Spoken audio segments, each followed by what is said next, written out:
3 jours après, on faisait des noces à Cana, en Galilée, et la mère de Jésus y était. Et Jésus fut aussi convié aux noces, lui et ses disciples. Le vin ayant manqué, la mère de Jésus lui dit, « Ils n'ont plus de vin. » Donc la mère de Jésus était aux noces de Cana et Jésus était convié, donc il était invité et avec tous ses disciples. Mais Jésus lui répondit, donc lorsque le vin manque, sa maman vient donc le voir et lui dit, ils n'ont plus de vin. Donc, elle se soucie du fait que ils sont arrivés à une fête et nous savons que généralement lorsqu'on arrive à une invitation, surtout à une fête, lors d'un mariage, s'il se trouve que les gens sont encore présents et qu'il n'y a plus de vin, nous savons ce que forcément, les gens vont bientôt s'en aller. Donc c'est déjà le départ en fait. Et dès qu'on dit le départ, c'est que c'est déjà la fin. Donc véritablement, c'est ça d'abord attiré mon attention sur ce que la mère de Jésus, ce pourquoi la mère de Jésus vient voir Jésus. Elle lui dit, ils n'ont plus de vin. Elle n'a pas dit ils n'ont plus à manger. Parce que dans une fête, si nous regardons bien dans le monde, il peut ne pas avoir à manger dans une fête, surtout à un mariage, même si la nourriture est petite, mais si le vin commence à manquer, il y a un problème. Les plus grands ambianceurs même du monde viennent généralement à la fête parce qu'ils se disent non, il y aura à boire, donc je vais boire. Et s'il n'y a pas à boire, donc parfois quand j'étais encore dans le monde et que je fréquentais ces milieux, je me rappelle, j'allais souvent à des fêtes et je m'asseyais généralement près de la cave. Donc pour voir comment les verres vont souvent sortir de là. Et là, direct, tu prends ton verre et tu sais que au fur et à mesure qu'on va ravitailler la salle, tu ne seras jamais à l'abri, quoi. Donc tu es toujours ravitaillé, tu es toujours arrosé, comme on le disait. Et c'est pour cela que Marie aussi commence à s'inquiéter. C'est quand même curieux. Elle qui est venue assister à une fête, elle sait que Jésus est là, et elle vient, elle dit, ils n'ont plus de vin. Bon. Est-ce qu'ils ont fait un mauvais calcul dans leurs préparatifs? Est-ce qu'ils ont préparé plus apprêté plus de nourriture que de vin? De toutes les façons, on ne nous en parle pas, mais on nous dit qu'ils n'ont plus de vin. Marie parle du vin. Mais Jésus lui répondit, « Femme, qu'y a-t-il entre moi et toi? Mon heure n'est pas encore venue. » Femme, qu'y a-t-il entre toi et moi? Mon heure n'est pas encore venue. Déjà, quand nous nous arrêtons juste à ce niveau, ici, on peut croire un peu qu'il y a un manque de respect vis-à-vis de sa mère. Or, nous savons que Jésus n'a jamais péché. Donc, ce qu'il veut faire comprendre ici, c'est que, en réalité, la demande qui arrive, elle ne vient pas simplement de il veut ôter l'identité que le monde peut avoir un peu de celle qui vient lui adresser la demande. Je ne sais pas si on se comprend. Donc il veut ôter un peu cette identité. Et c'est pour cela qu'il dit, femme, qu'y a-t-il entre toi et moi? Il connaît bien qui est devant lui. Et beaucoup de personnes utilisent un peu ce verset pour dire que, voilà, pour demander quelque chose à Jésus, il faut passer par Marie. Or, Jésus dit bien ici, femme, qu'y a-t-il entre toi et moi? Et là, ça veut dire, non seulement il ôte déjà ce que le monde peut voir au travers de la femme qui est devant lui, mais en plus, il veut passer un autre message, c'est que ce n'est pas seulement elle qui pouvait, donc quelqu'un d'autre pouvait aussi arriver là et lui dire que il n'y a plus de vin. Celui qui connaît qui est Jésus pouvait venir auprès de lui et lui dire, il n'y a plus de vin. Donc, il n'y a plus ce qui peut donner vie à quoi? À cette fête. Donc, ce qui peut donner vie à cette fête n'existe plus. Et ce n'est que toi qui es capable de l'apporter. Donc, Marie vient s'inquiéter, elle commence à s'inquiéter. Et c'est pour cela que, tant que l'Esprit du Seigneur ne sera pas à un endroit, cet endroit n'aura pas de vie. Ça, déjà, nous devons le voir à partir d'ici. Le vin est vraiment quelque chose qui symbolise ici un peu la vie de la fête. C'est le vin qui vient donner vie à la fête. Dès que le vin commence à manquer, il y a de l'inquiétude. Les gens commencent à paniquer à gauche, à droite. Vraiment, et ça, si on tombe vraiment dans le manque total, alors qu'est-ce qui finira par... Les gens vont commencer à partir. À la fin, ça sera la musique qui va s'arrêter et ça sera la fin. Donc, tout sera fini, tout va s'achever. Mais, Jésus dit encore, mon heure n'est pas encore venue. Mon heure n'est pas encore venue. Donc, le temps pour moi de commencer vraiment le travail, de me mettre à appliquer ce que je dois faire, ce n'est pas encore arrivé. Sa mère dit à ceux qui servaient, faites tout ce qu'il vous dira. Faites tout ce qu'il vous dira.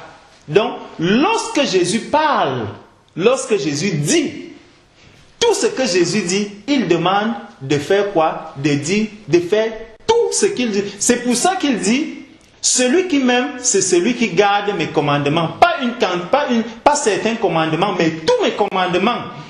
Ça ne date pas d'aujourd'hui.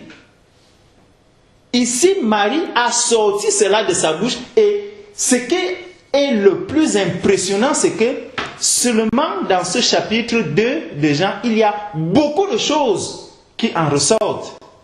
Marie dit, dites, faites tout ce qu'il vous dira. Donc, ne laissez absolument rien. Tout ce qu'il vous dira dans les moindres détails. S'il y a un seul détail qui manque, alors vous n'aurez plus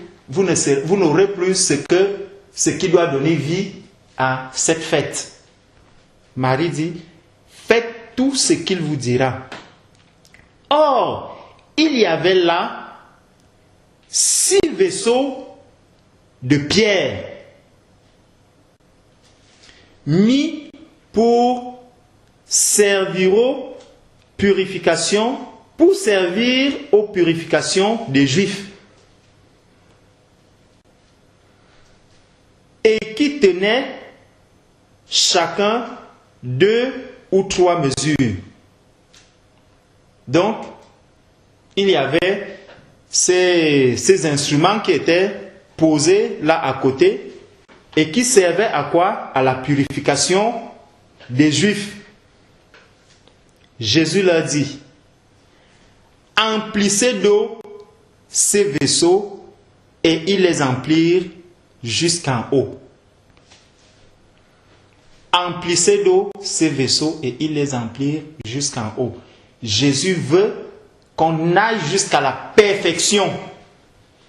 Jésus ne veut pas qu'on remplisse à un... Il veut nous amener jusqu'en haut. Donc, jusqu'au top. Donc, il veut vraiment nous remplir lui-même. Lorsqu'il est sorti des eaux, on nous dit qu'il était rempli du Saint-Esprit.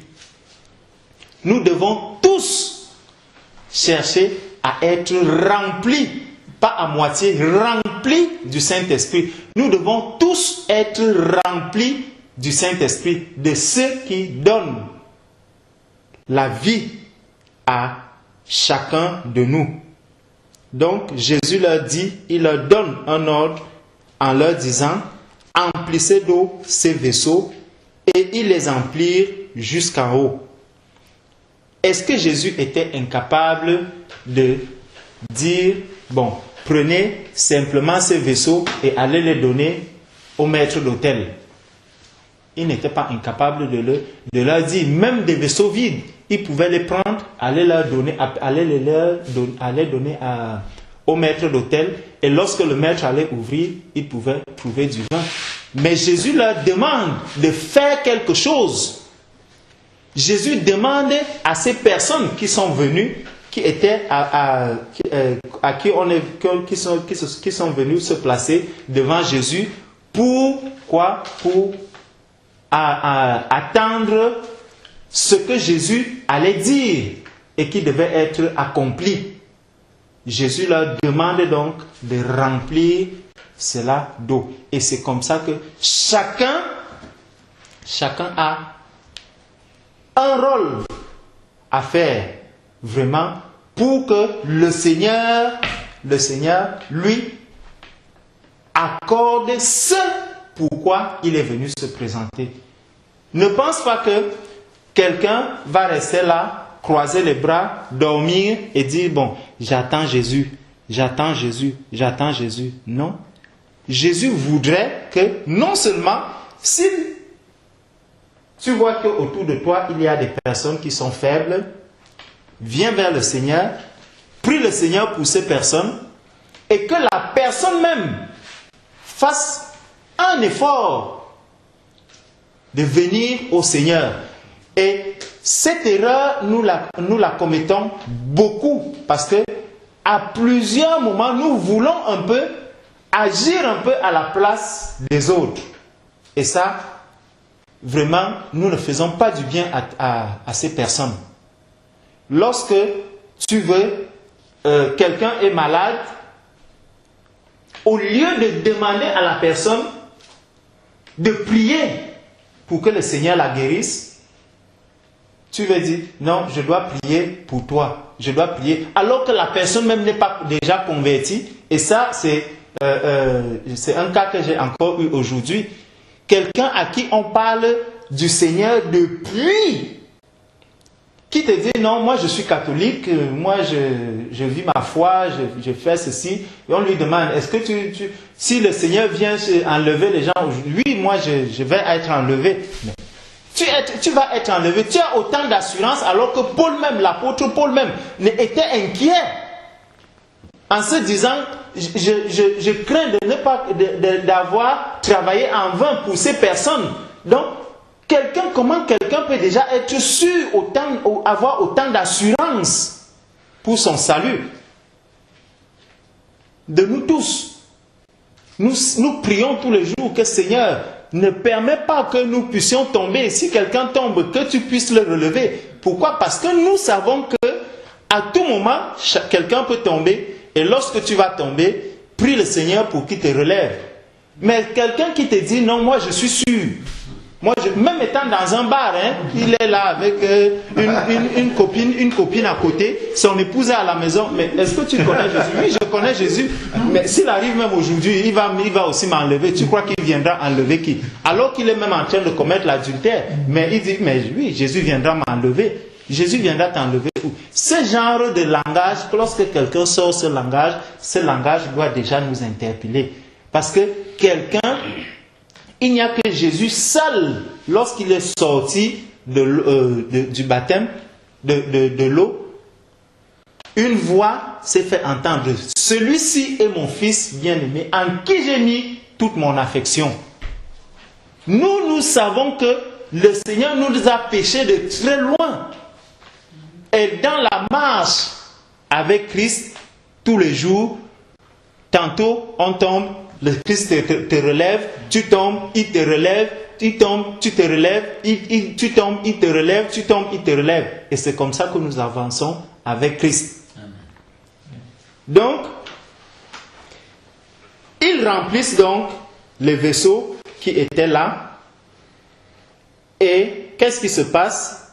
Et il leur dit, puisez-en maintenant et portez-en au maître d'hôtel. Et ils lui emportèrent. Donc, ils apportent maintenant les vaisseaux au maître d'hôtel. Quand le maître d'hôtel eut goûté l'eau qui avait été changée en vin, donc l'eau est déjà transformée en vin. L'eau que le Seigneur a demandé de puiser est déjà transformée en vin. Or, il ne savait pas d'où ce vin venait. Donc, le maître d'hôtel ne savait pas d'où le vin venait.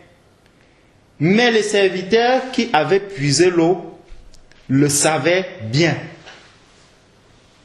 Donc, ceux qui ont puisé l'eau savaient d'où venait l'eau.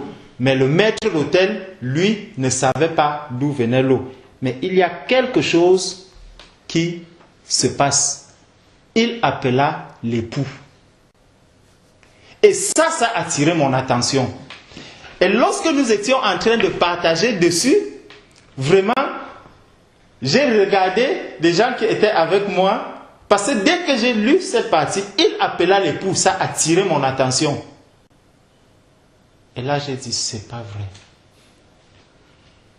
Le maître d'hôtel connaît l'époux. Il ne sait pas qui avait rempli, qui avait donné l'ordre qu'on remplisse les vaisseaux, mais il connaît l'époux. Il n'était pas là parmi les personnes qui remplissaient les fûts, mais il connaît l'époux. Quelqu'un va me dire, mais l'époux c'est le marié, c'est justement ce qu'on m'a dit. Mais l'époux, en réalité, qui a transformé l'eau en vin? C'est Jésus. Donc, le maître d'hôtel appelle Jésus l'époux. Il appelle Jésus l'époux. L'époux qui fait quoi? Qui apporte le vin. L'époux qui fait quoi? Qui apporte ce qui vient donner vie à cette fête. Qui apporte le vin qui va donner vie à quoi? Aux noces. Les noces. Nous sommes en train de préparer les noces de l'agneau. Et il y a un vin. Si ce vin-là manque, c'est quelque chose de très grave. Et il n'y a que l'époux qui est capable de transformer, d'apporter, de transformer cette eau qui existait déjà en vin. Ce vin qui va continuer à donner de la vie à la fête, qui va continuer à donner de la vie au monde, qui va continuer à transformer, à donner du mouvement dans ces noces. Si le vin n'existe plus, alors la fête est terminée. Celui qui ne boit pas, celui qui ne boira même pas de ce vin, celui-là va rester lucide et à un moment, imaginez quelqu'un qui passe une soirée, tu ne goûtes à rien, tu ne goûtes à aucune goutte. Tu es là assis, tu vois les gens, Les plus grands ambianceurs, c'est qui? C'est eux qui boivent, c'est ceux qui boivent. Ceux qui boivent du vin, c'est eux qui ambiancent plus. C'est eux qui donnent vraiment du mouvement. Et c'est eux, si les personnes même sont assises et ne boivent pas du vin, ces personnes ne peuvent encore être assises là. Pourquoi? Que pour voir ceux qui sont en train de danser. Si tu es assis, tu ne vois personne à la piste, tu ne vois pas ce qui va arriver chez toi, tu vas commencer à dormir. Tu vas commencer à t'endormir. Et dès que, comme tu seras fatigué, il faudra que tu t'en ailles. Donc, tu partiras. Donc, le vin dont il s'agit ici est quelque chose de très important. Et après avoir appelé l'époux, il lui dit, tout homme sert d'abord le bon vin. Et ensuite, le moindre. Après qu'on a beaucoup bu. Mais toi, tu as gardé le bon vin jusqu'à présent. Quand on arrive à la fête, on sert d'abord le bon vin. Tout homme sert d'abord le bon vin et ensuite le moindre, après qu'on a beaucoup bu. Mais toi, tu as gardé le bon vin jusqu'à présent. La parole de Dieu est une folie pour le monde. Jésus n'agit pas dans l'ordre du monde. Lorsque tu viens à Jésus, d'où est-ce que tu es sorti? Le Seigneur t'a tiré de la boue. Tu étais d'abord dans la boue. C'est de cette boue que Jésus t'a transformé. Et ça, en lisant cette parole, j'ai compris que vraiment, il y a une erreur que le monde commet. Ceux qui prennent des bébés pour les baptiser, pour les amener à l'église. Parce que quelqu'un qui n'est pas encore, qui ne connaît pas encore ce que c'est que le bien et le mal, comment est-ce qu'on peut le faire baptiser? Comment est-ce qu'il pourra connaître qui est Jésus? Le maître d'hôtel dit, dans le monde, justement, ces personnes agissent comme le monde. Qui disent quoi? Tu prends le bon vin, tu sers d'abord et ensuite le mauvais. Or, nous savons que celui qui commence de cette manière avec Jésus, donc celui qui, ça veut dire, quelqu'un sort du ventre étant dans le salut et il finit comment? Moindre. Donc, il finit par chuter et il meurt dans la chute. Or, ce n'est pas ça que Jésus fait avec l'être humain. Dieu a tant aimé le monde qu'il a donné son Fils afin que quiconque croit à lui ne périsse point, mais qu'il ait la vie éternelle. Ça veut dire, tu vas naître, tu vas grandir. En grandissant, il faut qu'on t'apprenne qu'est-ce que le bien, qu'est-ce que le mal. Il peut t'arriver de chuter, mais tu dois mourir comment? Tu dois mourir étant dans le salut. Tu dois mourir étant dans la vérité. Tu dois mourir étant bon devant Jésus. Si tu meurs étant mauvais, c'est mauvais pour toi. Donc, celui qui arrive à prendre un petit enfant, un bébé, et lui dire, bon, celui-ci, déjà nous savons quel genre de baptême est-ce qu'ils font à ces petits enfants, mais on prend un bébé, on l'amène à l'église, on lui dit, bon, tu es déjà né de nouveau. Quel enfant peut connaître ce que c'est que le bien et le mal? Ici, le maître d'hôtel dit bien, il y a le bon vin qu'on sert au début et après le moindre. Ça, c'est l'ordre du monde. Mais Jésus, lui, il n'a pas agi selon le monde. Jésus a pris d'abord, a attendu que tout le vin qu'ils avaient, qui était le mauvais vin, finisse et qu'on passe à quoi? Et qu'on passe au bon vin. Lorsque quelqu'un arrive donc à Jésus, lorsque tu te places devant Jésus, là, Jésus fait de toi un homme nouveau. Jésus crée en toi des nouveaux organes. Jésus crée en toi tout ce qui est nouveau. Il va te donner une nouvelle parole, il te donne un nouveau cœur, il te donne une nouvelle pensée, il fait de toi quelqu'un que le monde ne reconnaîtra plus. Parce que justement, ce vin, lorsqu'il arrive, c'était de l'eau. Ceux qui étaient là avant, ils n'ont vu que de l'eau. Mais lorsque le maître d'hôtel, lui, il vient ouvrir, il est impressionné de voir un aussi bon vin. Il se dit, mais comment est-ce que tu as pu garder un aussi bon vin pour la fin, alors que ce n'était que de l'eau? Donc, si ces personnes qui avaient rempli les vaisseaux venaient se retrouver là face au maître d'hôtel, ils allaient être impressionnés et se dire que, mais non, nous avons rempli de l'eau. Donc, lorsqu'on va te revoir, lorsque le monde va te revoir, le monde dira, mais non, ce n'est que telle personne que nous avons en face de lui, alors que tu es déjà le bon vin. Tu es déjà ce vin qui vraiment va encore donner plus de vie, ce vin qui va encore donner plus de mouvement, ce vin qui va encore rehausser l'image de la fête, l'image des noces. Et alors, après cela, il descendit à Capernaum avec sa mère, ses frères et ses disciples, et ils n'y demeurèrent que peu de jours, car la Pâque des Juifs était proche et Jésus monta à Jérusalem.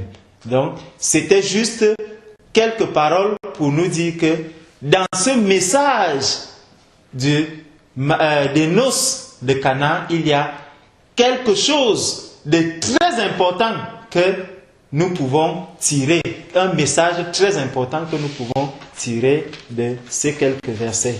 Amen. Amen. Rejoins un peu la parole du Seigneur par la bouche de l'apôtre Paul qui dit que la fin d'une chose vaut mieux que son commencement. Non, effectivement,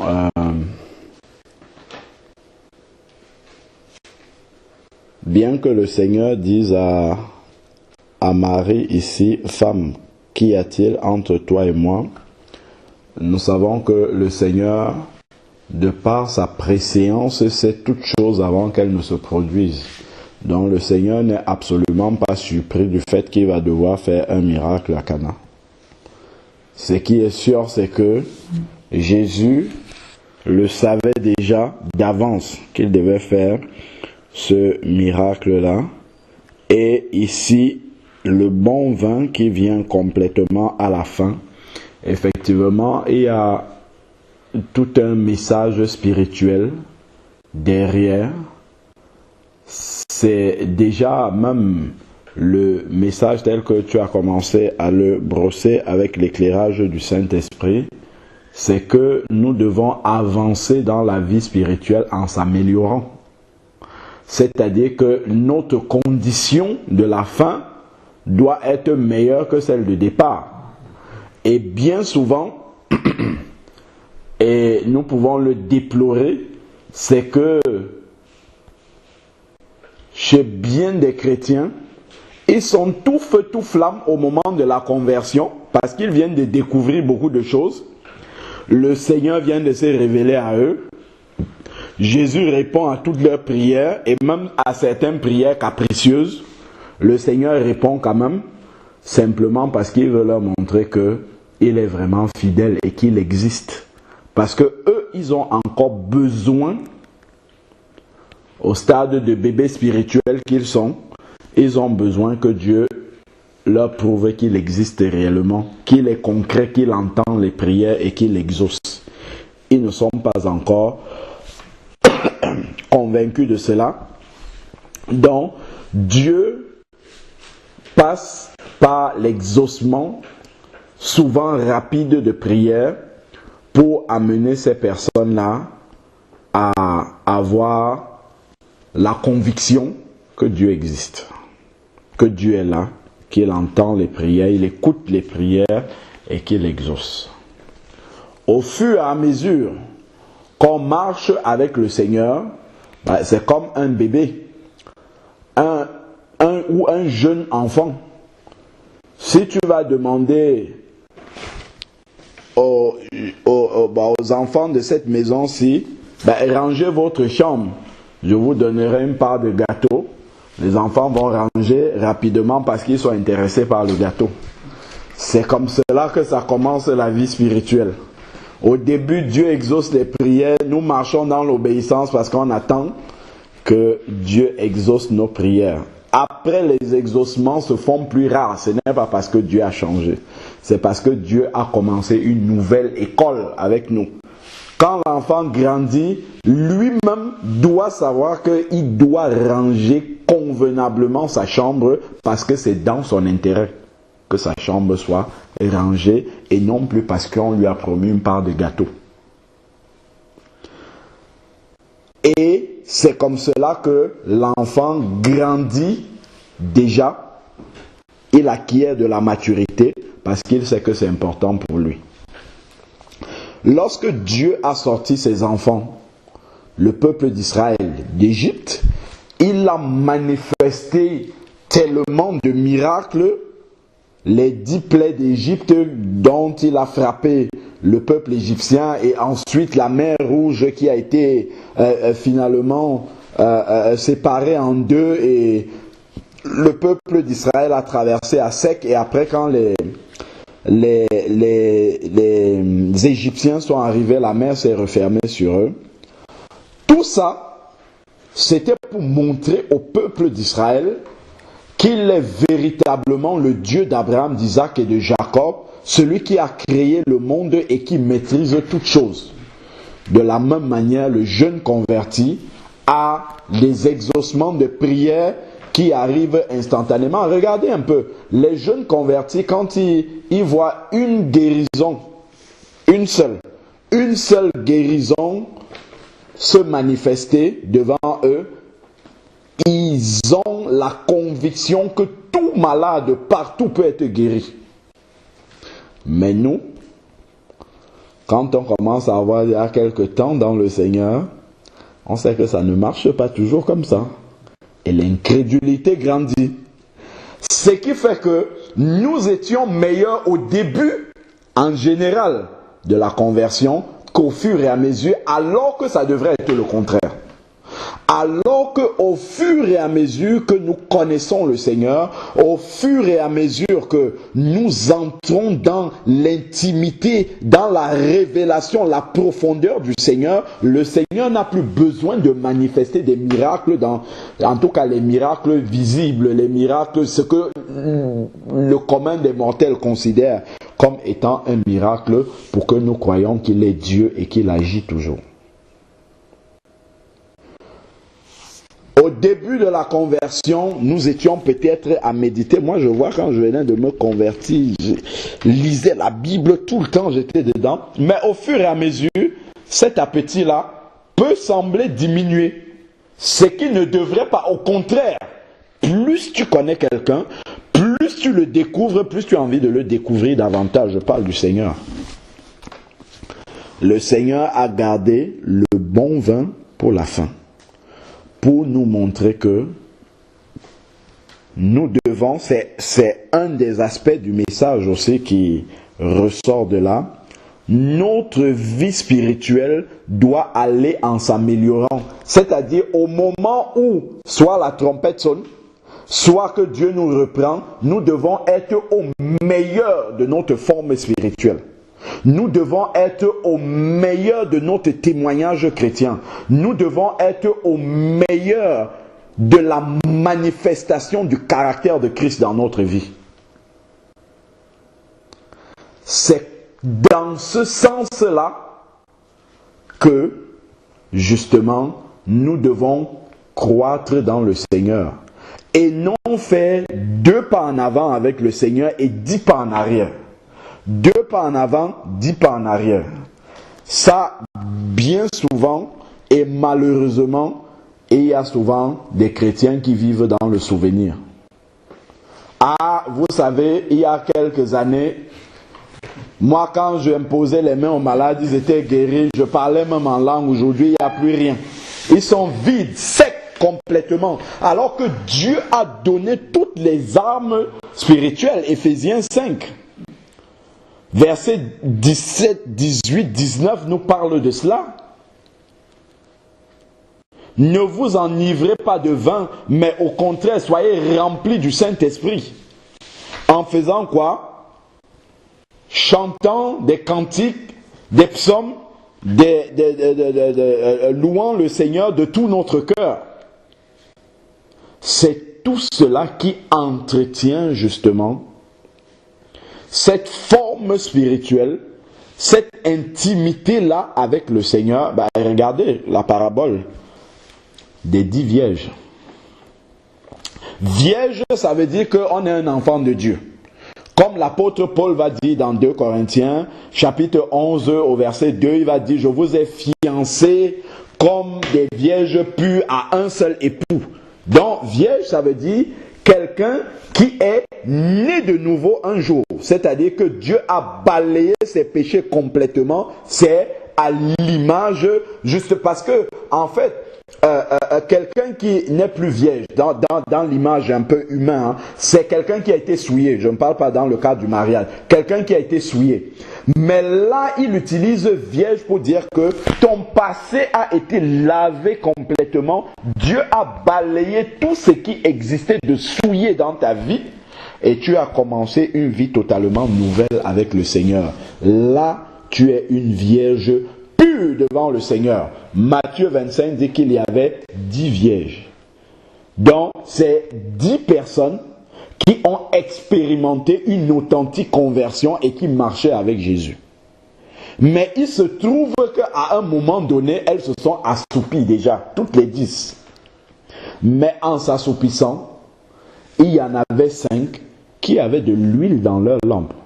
Il y en avait 5 qui avaient une communion personnelle avec Dieu. Il y en avait 5 qui marchaient dans l'intimité avec Dieu. Il y en avait 5 qui continuaient à grandir avec le Seigneur. Lorsque on entre dans la famille de Dieu, l'église, ce n'est pas un endroit où on vient, on croise les pieds et on attend que la trompette sonne et on va partir. Si on reste dans cet état-là, où on attend que les choses se fassent et que nous-mêmes, nous ne recherchons pas la face de Dieu pour aller de progrès en progrès. Si nous ne progressons pas avec le Seigneur, nous allons régresser forcément, nous n'allons pas rester au même stade. C'est impossible. Si nous ne grandissons pas avec le Seigneur, nous allons forcément régresser et bien souvent tomber. Le Seigneur a gardé le bon vin pour la fin. Si nous prenons les conclusions de Jésus dans Apocalypse 2, Apocalypse 3, les lettres adressées aux églises, il va toujours finir en disant « à celui qui vaincra ». Donc en fait, c'est à celui qui achèvera la course, à celui qui finira la course dans un bon état. La route est longue. Beaucoup de personnes, quand elles entendent la parole de Dieu, quand elles découvrent la vérité, surtout l'évangile tel que nous venons de le comprendre, beaucoup de personnes sont enthousiastes. Ah, on a écouté ton message. Nous avons été édifiés. Nous avons été touchés par la vérité de la parole de Dieu. Mais quelques mois après, il n'y a plus rien. Il n'y a plus rien. Les racines ne sont pas là. Les gens viennent un peu comme ça. Papa, Dieu ceci, on a tout changé, on ne met plus les pantalons, on ne fait plus ci, on ne fait plus ça. 3 mois après, sec dans le monde. Il n'y a plus rien du tout. Il n'y a pas de racines. Pas de racines. Ça rappelle encore la parabole du semeur. Le Seigneur dit que la parole a été semée comme ça. Beaucoup de personnes ont entendu l'évangile. Voilà pourquoi ceux qui sont dans les bâtiments, certains parmi les pasteurs qui sont dans ces bâtiments-là se disent que l'évangile, la vérité là, c'est un courant qui va passer. C'est ceux qui ne sont pas véritablement enracinés qui vont passer, mais l'évangile, la vérité va rester. Amen. Ceux qui sont réellement enracinés dans le Seigneur vont garder cet évangile-là jusqu'au bout. Moi, même si on me coupe la tête, je ne retournerai pas dans un bâtiment. Parce que le Seigneur m'a éclairé là-dessus. C'est jusqu'à la fin. Même s'il faut qu'on me coupe la tête pour ça, je resterai dans cet évangile jusqu'au bout. Beaucoup de gens que vous voyez, les gens, parce qu'ils ont entendu ça, les nouveaux, comme un enfant. Regardez, si vous venez dans une maison où des enfants sont gâtés en jouets, ils ont plein de jouets à n'en plus finir. Si vous ramenez un nouveau jouet, même s'il est insignifiant par rapport à tout ce qu'ils ont déjà dans la maison, qu'est-ce que l'enfant va faire? Il va abandonner tout ce qu'il a, s'ils sont même plusieurs. Ils vont laisser tout ce qu'ils ont pour être attirés par ce qui est nouveau. Et qu'est-ce qui va se passer quelques instants après? Ils vont abandonner même le nouveau jouet. S'il y a un nouveau, ils vont partir. Ça montre justement l'état de l'enfant. Beaucoup sont des enfants spirituels, ballottés, emportés à tout vent de doctrine. Il n'y a pas de racine. Il n'y a pas de racine. Les gens entendent ça. Ah, nous avons été longtemps dans les ténèbres, ainsi de suite. Mais 2-3 mois, je sais, même une année, parmi tous ceux qui sont sortis des assemblées aujourd'hui là, si on va vérifier l'état spirituel de chacun, si la trompette sonne, je suis sûr que c'est plus peut-être ceux qui sont dans les bâtiments qui vont être enlevés par rapport à ceux qui sont sortis. Parce que finalement, ceux qui sont sortis ne savent même pas quel évangile ils ont accepté.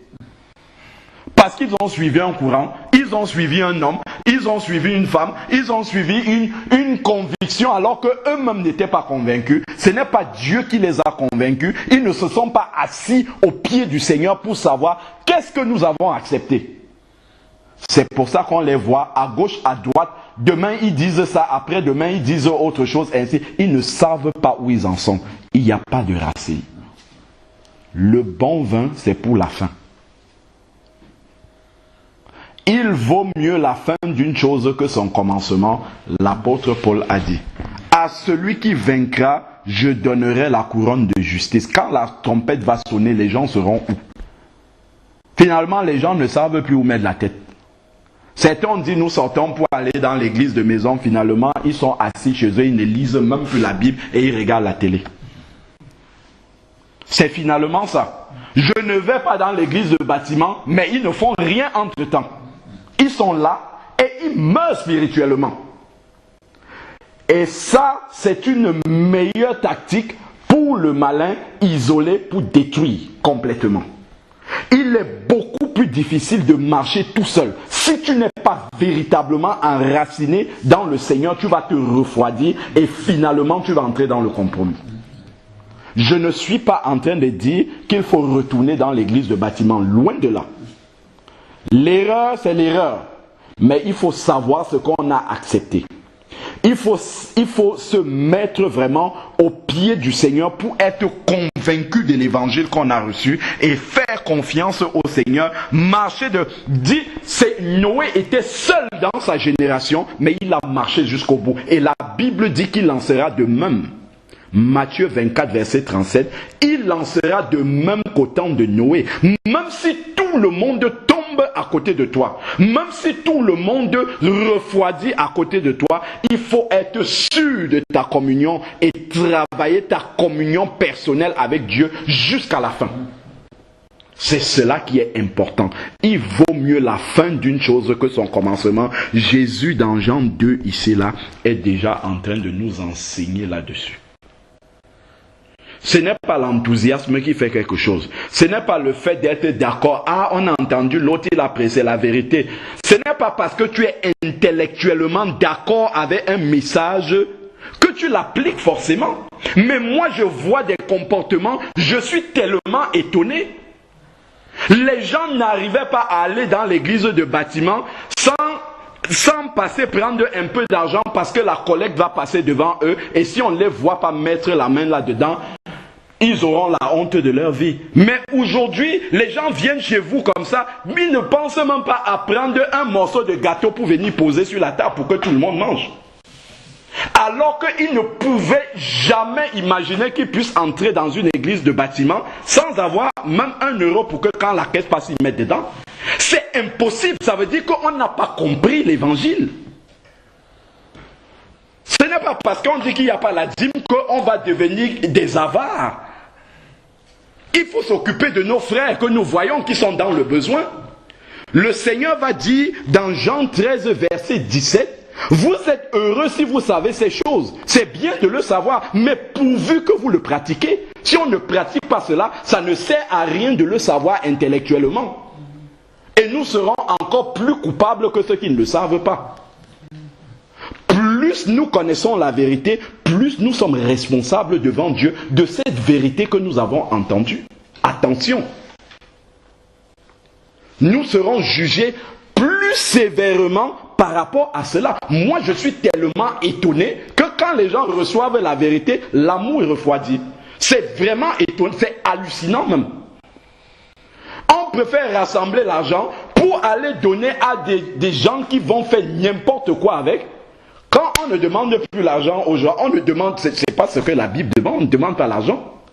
Mais cet amour-là, pense à tes frères. Quand je viens me réunir, il faut que dans la journée, même si je suis malade, tremblant dans mon lit, que je pense que ce soir je vais retrouver mes frères, il faut que je fasse quelque chose.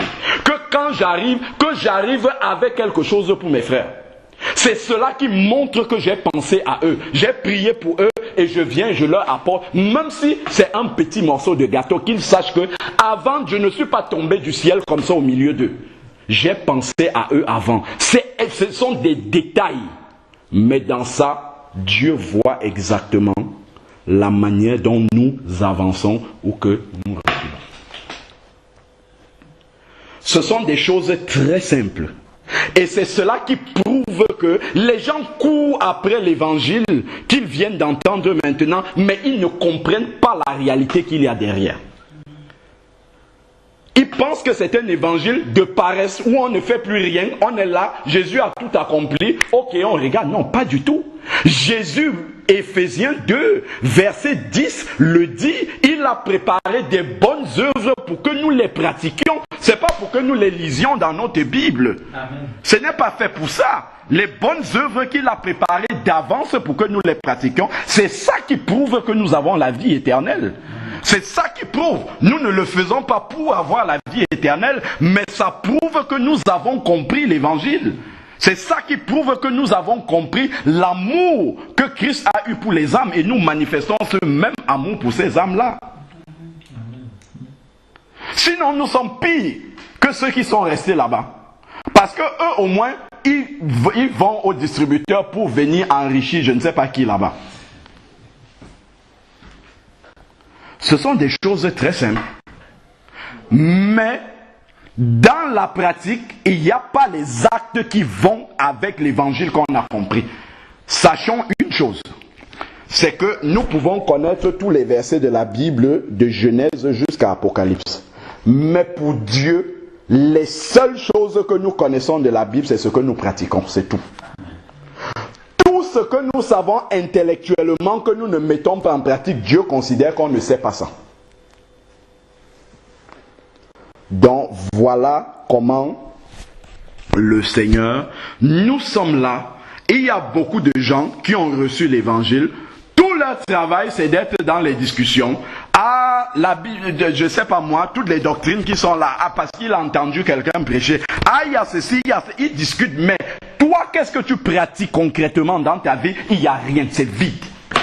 Qu'est-ce que cette connaissance-là t'a apporté de façon concrète dans ta vie pratique? Rien du tout, à part juste être un pharisien qui discute de doctrine, de ci, de ça, mais ta vie même concrète est vide. Les gens dans les bâtiments et dans tous les autres milieux ont une vie spirituelle plus remplie que toi. Il y a rien qui prouve que spirituellement ou bien en ce qui concerne la parole, tu es plus avancé. Rien ne prouve cela. Normalement, celui qui a reçu la vérité de l'évangile, sa vie pratique et concrète doit être au-dessus des autres. Les autres doivent voir et dire, mais attends, nous, il y a quelque chose qu'on ne comprend pas bien dans la pratique. Quand on te voit marcher, il y a quelque chose que nous, on ne fait pas. Il y a une façon de concevoir et de vivre l'évangile, une dimension de l'évangile que tu as d'avance par rapport à nous. Ça doit se voir. Sinon, c'est juste une discussion de versets. Ce n'est pas qui a raison ou qui n'a pas raison. C'est bien d'avoir raison, mais il faut que la pratique de cette raison-là soit concrète et qu'on puisse le voir. Ça, c'est important et ça fait partie des choses qui viendront après là. Amen. Parce que plus on va avancer dans la pratique, plus le Seigneur va nous révéler davantage pour qu'on grandisse encore davantage. Parce que si on ne grandit pas, comme j'étais en train de dire, on va faire le sens inverse. On va régresser et là, l'huile va diminuer dans la lampe et après, il ne restera pas grand-chose. Cela est vraiment fondamental pour la vie spirituelle d'un enfant de Dieu. C'est quelque chose de pratique, de concret. Est-ce que j'avance ou est-ce que je recule? Est-ce que je progresse ou est-ce que je régresse? Dans quel sens je suis en train d'aller? Ou bien j'avance seulement comme ça au gré du vent. S'il y a des frères, des sœurs à côté de moi, je m'appuie sur eux. S'il n'y a plus personne, moi aussi je reste statique et ainsi. Non, pas du tout. Ce n'est pas comme ça que ça doit marcher.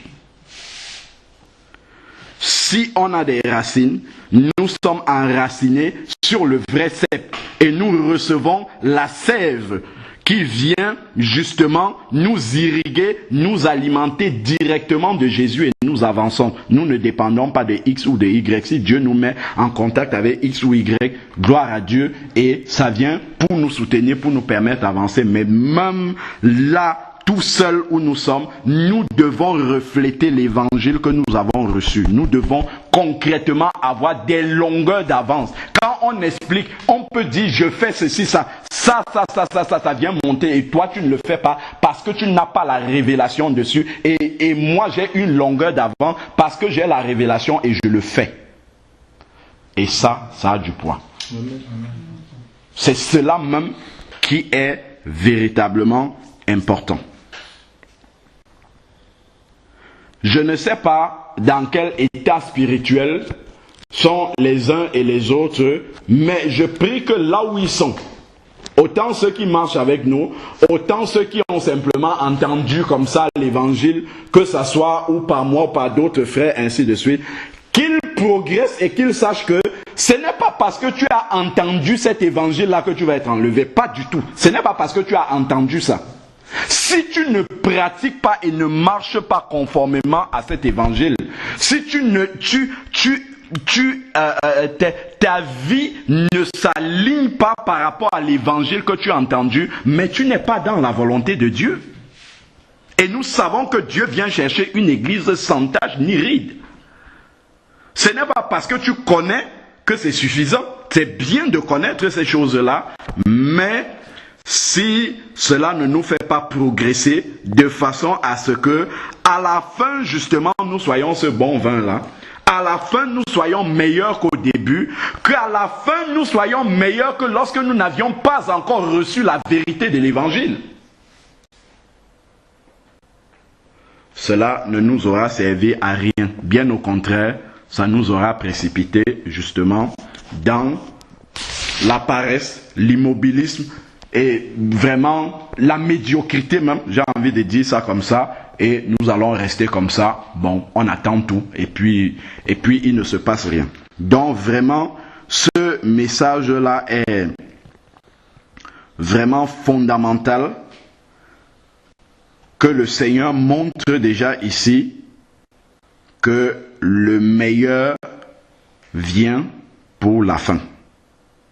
Nous devons travailler à être meilleurs, surtout à la fin de notre marche. En tout cas, puisque nous ne connaissons pas la fin de notre marche, tout au moins progresser d'une année même déjà à une autre. Se dire, mais l'année passée, j'étais déjà chrétien, j'étais déjà chrétienne l'année passée, entre l'année passée et cette année, c'est qu'est-ce qui a progressé? Comment est-ce que j'avance avec le Seigneur?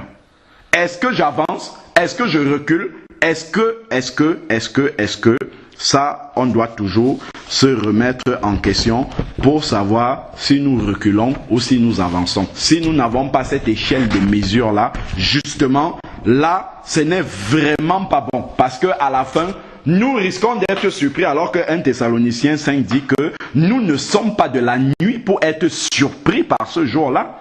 Nous risquons d'être surpris à la fin comme si nous n'avons pas eu justement la vérité de l'évangile au temps convenable pour vivre conformément à cette vérité-là.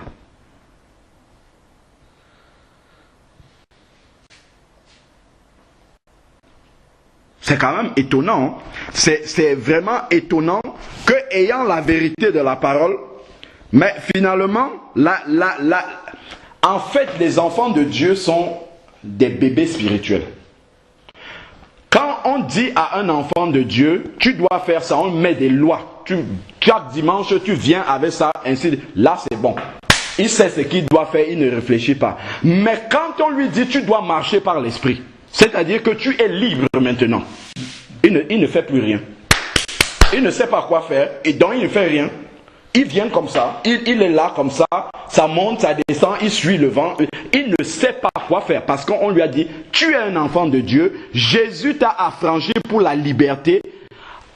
Maintenant, l'évangile que tu lis tous les jours, la pratique ça de façon libre. C'est-à-dire que personne ne va te mettre aucune contrainte, fais ceci, fais ceci. C'est-à-dire que la générosité du cœur, c'est que Dieu te fait vraiment librement. Et là, on ne fait plus rien. On est lié, on regarde, voilà mon frère, il souffre. Ah, mes frères, que Dieu te bénisse. On est là, comme on ne sait plus. Qu'est-ce qu'on fait? On ne sait pas quoi faire. Ça ne devrait pas arriver là. Ça veut dire que les racines ne sont pas posées. On doit revenir justement pour que le bon soit à la fin. Il faut voir quelle est la fondation qu'on a reçue. Si on a reçu une mauvaise fondation, nous avons suivi une mouvance, il faut revenir d'abord à la base. Se poser des questions d'abord sur sa propre conversion, déjà un. Lorsque cela est réglé, son propre fondement, sa propre intimité avec Jésus, les convictions même que Jésus lui-même a mis dans notre cœur, avant d'écouter qu'un X ou un Y a dit ceci sur tel sujet, quelle est la conviction que Jésus lui-même a mis dans ton cœur par rapport à X et Y? Maintenant, par rapport à cette conviction que Jésus a mis dans ton cœur, comment est-ce que tu l'appliques? Comment est-ce que tu la pratiques? Comment est-ce que tu vis avec ça? Ça, ce sont des questions simples qui nous permettent de nous auto-évaluer pour savoir est-ce que nous avançons sur le chemin justement de l'amélioration ou est-ce que nous stagnons et puis nous disons bon voilà, nous connaissons beaucoup de choses, c'est bon, c'est suffisant, on peut épater tout le monde et ainsi de suite parce que nous on connaît des choses que les gens ne connaissent pas. Mais qu'est-ce que ça nous apporte tout cela? La connaissance fait comment? Enfle, mais l'amour, la charité diminue, il n'y a rien. Pourtant, le but suprême, c'est 1 Corinthiens 13. C'est ça le but suprême finalement. Mais si le but n'est pas atteint, ça veut dire qu'il y a un problème. Ça veut dire que nous n'avons pas compris. Nous n'avons pas compris là où le Seigneur est en train de nous amener. Le but suprême, c'est que nous puissions marcher selon 1 Corinthiens 13, tout simplement. Donc, vraiment, demandons au Seigneur de nous aider à pouvoir vraiment faire bon usage de la vérité de sa parole que nous avons reçue, que nos racines puissent davantage être profondes et que nous puissions avoir la certitude, lorsque nous posons les pieds, que nous sommes vraiment en train d'avancer, que nous avons les pieds solidement posés au sol. Et que nos pieds posés au sol ne dépendent pas de X ou de Y ou de circonstances. Non. Que vraiment notre enracinement soit dans la parole de Dieu et qu'elle nous conduise vraiment à marcher de progrès en progrès. comme le dit, je sais pas, c'est dans 2 Jean où il parle à Gaius, je veux que tu prospères comme prospère l'état de ton âme. L'état de ton âme, c'est-à-dire de ton intimité avec Dieu, que l'ensemble, le reste prospère à cette image-là. Donc vraiment, que le Seigneur nous aide à pouvoir avancer, Moi, j'ai même vu d'autres qui sont retournés dans les assemblées de bâtiments. J'en connais quelques-uns. Je me demande, mais qui vous avez même sorti de là déjà? Est-ce que c'est Jésus qui vous avait demandé de... Il faut y rester là-bas. Il faut rester là-bas jusqu'à ce que vous ayez la conviction que Dieu vous a sorti de là. Si Dieu ne te sait, tu vas faire le balai aller-retour, tu ne sais même pas beaucoup, ils ne savent pas, ils ont entendu, ce sont des camps de constatation, on sort, on marche, on navigue à vue. À vue. Parce qu'on n'a pas eu une méditation personnelle de la parole avec une conviction personnelle de ce qu'on lit dans la Bible. On n'a pas été convaincu soi-même par le Seigneur.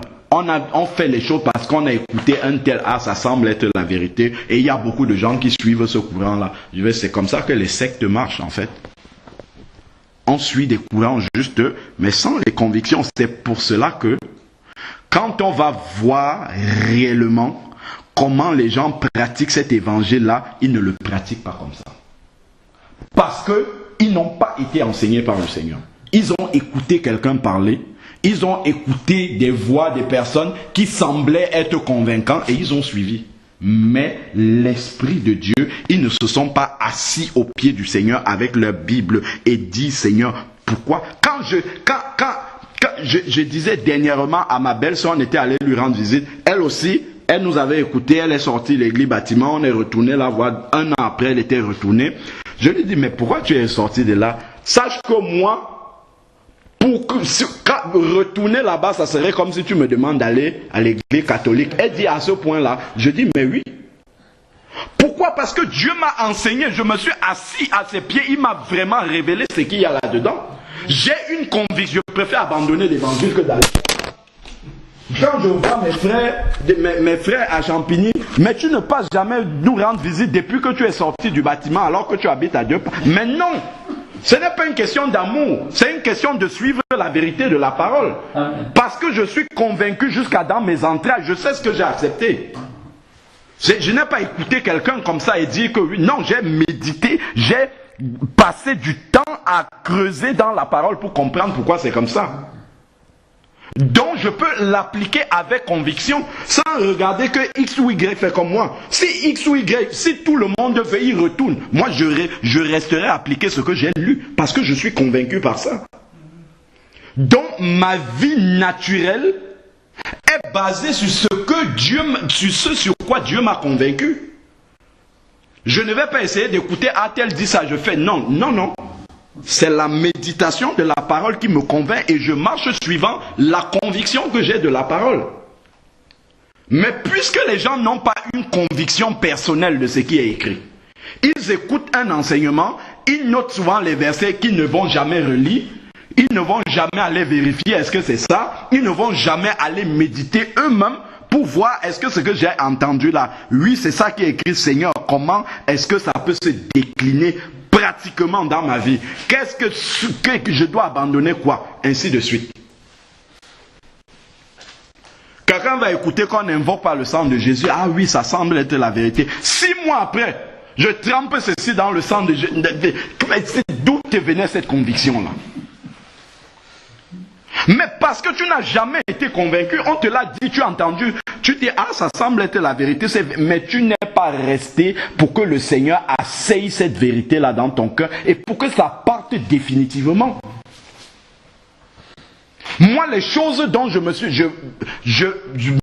remets vraiment entre les mains du Seigneur et que toute la gloire lui revienne et qu'il me garde comme ça. Les choses dont je me suis repenti à la conversion, je ne suis plus jamais tombé dedans. Plus jamais. Pourquoi? Parce que ma repentance ne s'est pas faite en 1 minute. J'ai passé du temps dans la prière et le jeûne pour voir vraiment quelle était la noirceur de ma vie d'avant. Et je ne suis plus jamais retombé et revenu dessus. Plus jamais. parce que c'était réglé en profondeur, avec une vraie conviction du Saint-Esprit sur ces choses-là. Mais s'il n'y a pas de racines, comment on va faire?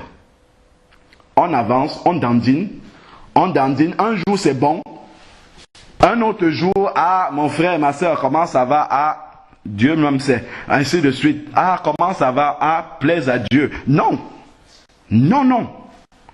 Les problèmes seront toujours là. C'est pas ça qui doit causer justement une forme spirituelle, une baisse de régime. Non, c'est pas les problèmes de la vie. Ça sera toujours là. Ça fait partie du lot. Donc on sait que ça a sa place. Ça sera là.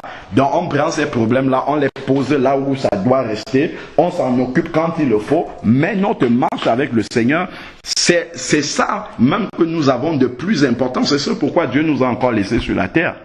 Pour que nous puissions, c'est ce que l'apôtre Paul dit, travaillons à notre salut, pour que nous puissions travailler pour nous perfectionner. Les points qui manquent encore dans justement, on a prié tout à l'heure la manifestation du caractère de Christ et tout. Moi, quand je vois comment je n'arrive pas à faire des choses que je lis dans la parole, ça m'attriste tellement parce que je sais que le Seigneur n'est pas content parce qu'il m'a rendu capable de pouvoir le faire. Mais je n'arrive pas à le faire. Voilà les choses qui doivent nous attrister, comme Calix nous enseignait chez Elvire là-bas. Ce sont ces choses-là, quand nous n'arrivons pas à marcher selon la parole de Dieu, c'est ça qui doit nous attrister et non les conséquences et les problèmes de la vie que nous avons. Le Seigneur a dit à chaque jour suffit sa peine, demain prendra soin de lui-même. Le Seigneur lui-même prendra soin de tous les problèmes que nous pouvons avoir. Mais le vrai problème qui doit nous préoccuper, c'est celui où nous ne marchons pas comme la parole de Dieu le dit. Ça, c'est le vrai problème, c'est ça qui doit nous troubler justement. C'est ça qui doit nous couper le sommeil, ce ne sont pas les factures. C'est ça qui doit nous empêcher de dormir. C'est ça qui doit nous empêcher même de prier. C'est pas parce qu'on nous a envoyé une facture de 10 000 euros, ce n'est pas ça. La facture de 10 000 euros en son temps sera réglée, mais pour l'instant, si la trompette sonne, ce n'est pas la facture de 10 000 euros qui va nous amener au ciel ou bien qui va nous laisser là sur la terre. Donc c'est vraiment ces aspects-là que nous devons encore prier, vraiment demander au Seigneur de nous accorder la grâce de pouvoir faire bon usage de la parole que nous avons reçue, que nous recevons, et que le Seigneur continue à nous éclairer, que nous allons de progrès en progrès, que nous avancions et que vraiment notre croissance soit évidente pour nous-mêmes d'abord. Avant, on ne cherche pas à se comparer à X ou à Y. Chacun d'entre nous, nous savons d'où le Seigneur nous a pris, comment est-ce que nous avons progressé la première année, ainsi de suite, depuis que nous avons reçu le vrai message, ainsi de suite, où est-ce que j'en suis, est-ce que j'avance, est-ce que je recule, est-ce que je progresse, est-ce que je fais ceci, est-ce que je fais cela. Voilà. Moi je vois par exemple, j'ai des frères aussi qui enseignent la parole.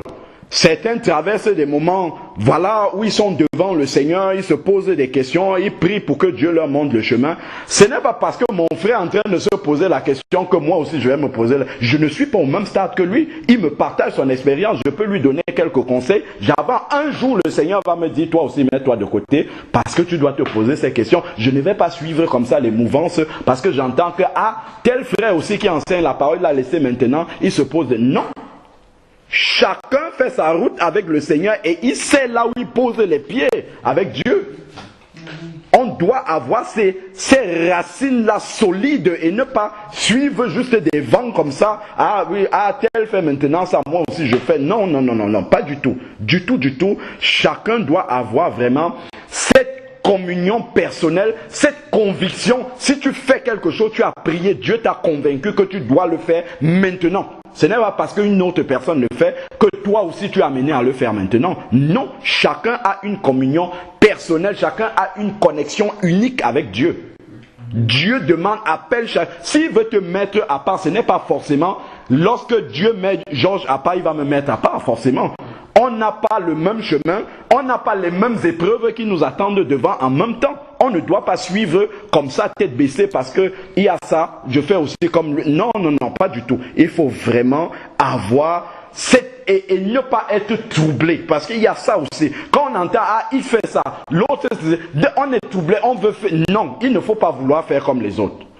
Nous sommes uniques avec le Seigneur. Nous ne devons pas être orgueilleux à cause de... Non, Dieu a créé chacun avec son parcours, avec son planning, avec son programme, avec ses épreuves, avec ses préparations, ainsi de suite. C'est ça, il faut écouter la voix du Seigneur pour faire ce que Dieu veut au moment où Dieu veut. Ça, c'est le plus important. C'est ça vraiment qui va nous permettre d'avancer avec le Seigneur selon le plan de Dieu pour nous. Parce que le plan qui est le mien n'est pas celui d'une autre personne. Ça, c'est vraiment important de pouvoir avancer de cette façon-là. Ce n'est pas parce que l'Assemblée a dit, allez, on prend 6 mois de jeûne que... Ah, non, tu dois avoir tes moments. Si tu veux jeûner, on n'a pas... Moi, je ne dis jamais, sauf exceptionnellement, à tel jour. Ça peut arriver. Mais moi, je ne le dis pas. Mais moi, je jeûne personnellement. Je ne vais pas venir dire, ah, j'attends que... Non. Chacun doit être conduit par le Saint-Esprit à marcher devant Dieu comme Dieu veut. Ça, c'est vraiment l'évangile de la maturité à laquelle les enfants de Dieu doivent arriver. Et non être des enfants qu'on tire à gauche, on tire à droite, à conseil de louange, toi tout le monde vient. Non, fais tes propres conseils de louange chez toi dans ta chambre. Tu dois pouvoir le faire. Tu te lèves j'ai envie d'adorer Dieu, ou tu te lèves, tu adores Dieu avec ce que Dieu te donne. Là où tu es, tu n'as pas besoin que l'église soit là pour adorer Dieu. C'est ça, ça doit être vraiment la manière dont nous devons avancer et atteindre vraiment ce niveau-là avec le Seigneur, et que ça soit quelque chose de pratique qui coule de source, en fait, qui découle de notre vie de disciples, tout simplement. Ça, c'est vraiment important que nous puissions avoir cette vision-là de la fin. Et la vision de la fin, avant de l'atteindre, c'est l'amélioration quotidienne. C'est pas, on n'avance pas toujours de façon ascendante. À certains moments, quand on commence à descendre, il faut qu'on se rende compte que là, on est en train de descendre. Et arrêter avant qu'on ne soit trop descendu pour reprendre la marche dans le sens contraire, c'est-à-dire dans le sens de la progression. Ça c'est vraiment important de pouvoir comprendre ça. Et sachant que notre responsabilité est d'autant plus grande, en fait. Notre responsabilité est vraiment grande. Aujourd'hui, moi, je n'ai aucun souci de dire que j'ai une assemblée, que je suis responsable d'une assemblée. Pas du tout, assemblée ou pas. Je travaille à mon salut d'abord. S'il y a des gens à côté de moi, allez hop, on avance ensemble. Si à un moment donné, je suis tout seul, au fur et à mesure, le Seigneur me montre ce qu'il me montre au moment voulu. Je ne commence pas à rester là, je fais les plans. Ah, il y a 3 personnes maintenant, il faut qu'il y en ait 10. Non, non, pas du tout, du tout, du tout. C'est pas ma préoccupation du tout. Je me laisse conduire par le Seigneur, utilisé par lui. S'il veut m'aider à conduire d'autres personnes, on avance ensemble. Si à un moment donné, les chemins, chacun doit continuer à avancer, on avance. Quand il nous remet ensemble, ainsi de suite. Il faut vraiment avoir cette liberté complète là entre les mains du Seigneur. Ça, c'est vraiment important. Sinon, on va se fabriquer nous-mêmes nos propres plans, alors que ce n'est pas les plans du Seigneur. Ça n'a rien à voir avec les plans du Seigneur. À un moment donné, Dieu peut dire, ah bon, bah maintenant, je réunis les gens tous les dimanches, là, c'est bon, tu vas sortir, tu vas prêcher dans la rue, c'est bon. S'il y a quelqu'un qui veut enseigner, tant mieux. Si personne n'enseigne, ah, vous venez, vous allez vous regarder, ça c'est votre problème. Moi, je sortirai pour aller faire ce que Dieu me demande de faire. Ça, c'est vraiment important. Moi, je me rappelle, quand je suis sorti de l'assemblée où j'étais 5 mois à la maison, je ne savais pas ce que j'allais faire. Pourtant, je prêchais à l'assemblée. Les gens commençaient même à m'aduler. Ça me faisait très peur que les gens commencent. Ah oui, frère. Non, non, non. J'avais peur de cela.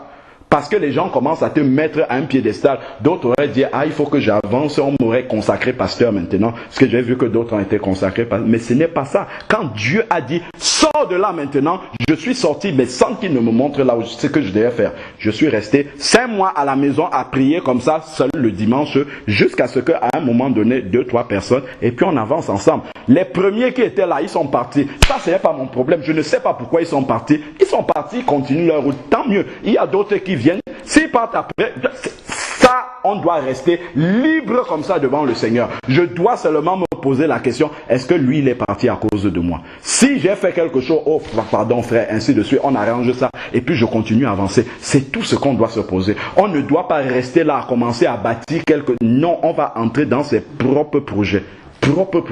On doit être, quand on dit nous sommes de l'argile entre les mains de Dieu le potier, il doit vraiment être le potier. C'est lui qui doit vraiment donner la direction de notre vie spirituelle, parce qu'il a un projet pour chacun. Quand il te prend aujourd'hui, le jour où tu te convertis, il sait ce que tu dois accomplir jusqu'au bout.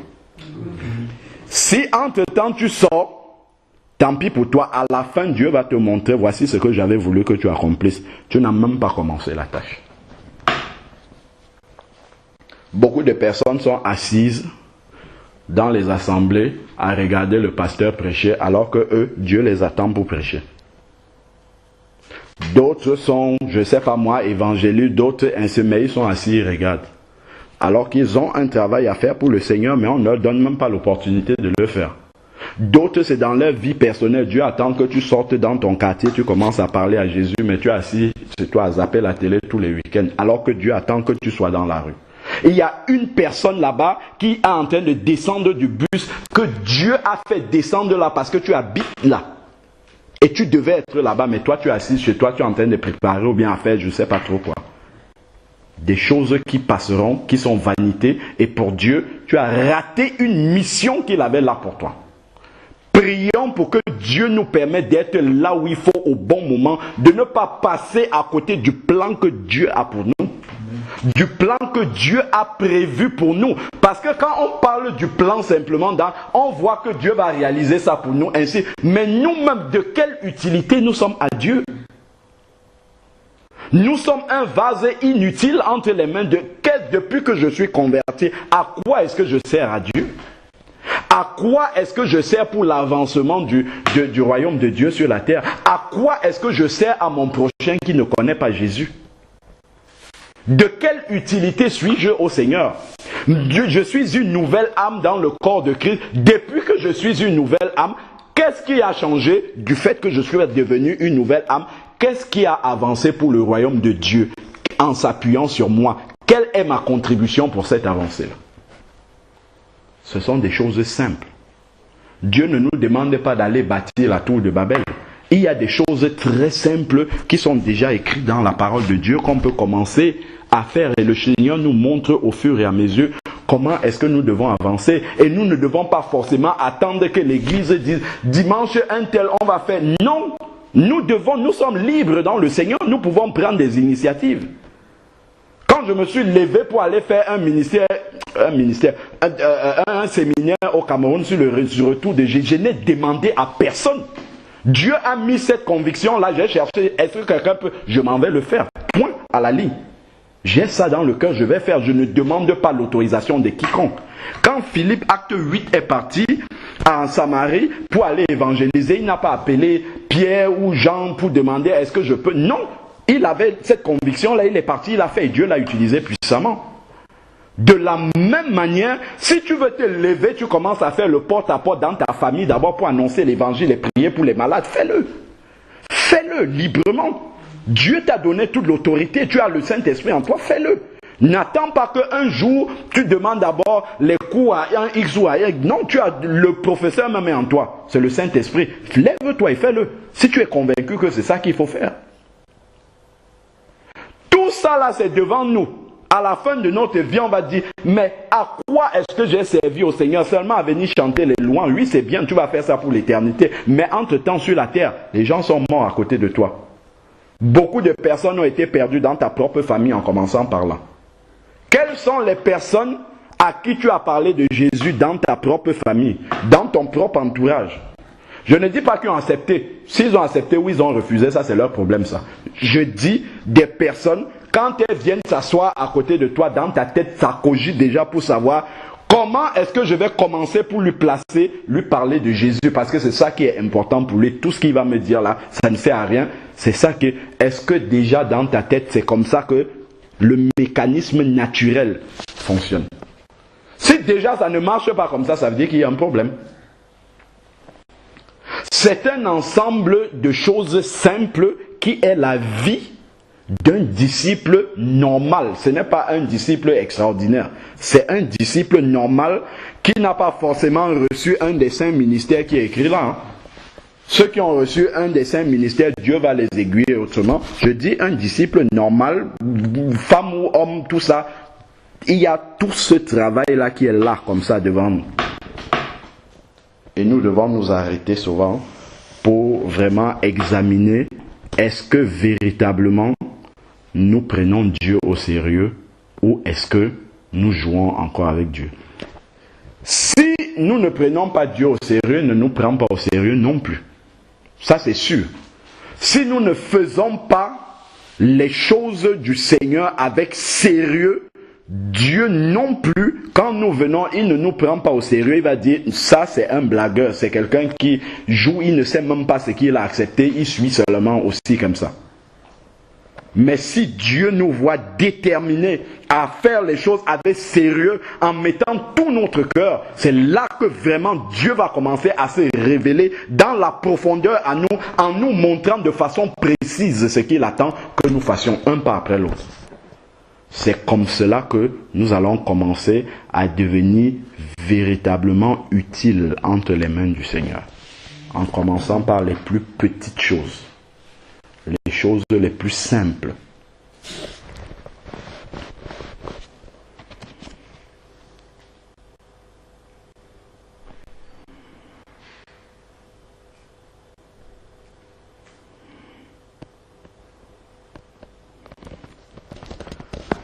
Que le Seigneur nous aide. Nous pouvons avoir les malades dans les hôpitaux que nous connaissons. Pourquoi nous n'allons pas les voir?